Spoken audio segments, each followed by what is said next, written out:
இன்றைக்கி கந்த சஷ்டி விரதம் 7ஆம் நாள், அதாவது திருக்கல்யாணம்.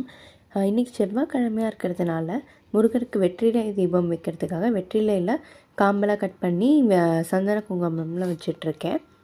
அப்புறம் பூவில் தண்ணி தெளித்து ஒவ்வொரு சுவாமிக்கும் பூலாம் வைக்க ஆரம்பிச்சிட்டேன்.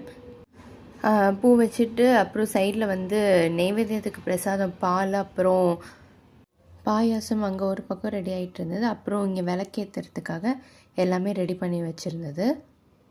இன்றைக்கி முருகரோட திருக்கல்யாணம் அப்படின்றதுனால எல்லா சுவாமிக்குமே நிறைய பூ வச்சு பார்க்கவே அவ்வளோ அழகாக இருந்தது. அப்புறம் விளக்கேற்றி சுவாமி முன்னாடி பாட்டு பாடிட்டு அப்புறம் திருப்புகழ் இதெல்லாம் சொல்லிவிட்டு நெய்வேத்தியம் தீபாரணை எல்லாமே காமிச்சிட்டு கோவிலுக்கெல்லாம் போயிட்டு வந்துட்டு திருக்கல்யாணம் பார்த்துட்டேன். அப்புறம் ஈவினிங் சுவாமி விளக்கெலாம் ஷட்கோண தீபம் விளக்கெலாம் ஏற்றிட்டு அப்புறம் பிரசாதத்துக்கு மாலாடு பொடி அவல் வச்சு சக்கரை பொங்கல் மாதிரி பண்ணிவிட்டு நைட்டுக்கு டாலும் தோசை சாஸ்திரத்துக்கு கொஞ்சம் ஸ்வீட்டு அது வச்சுட்டு நான் என் விரதத்தை முடிச்சிட்டேன்.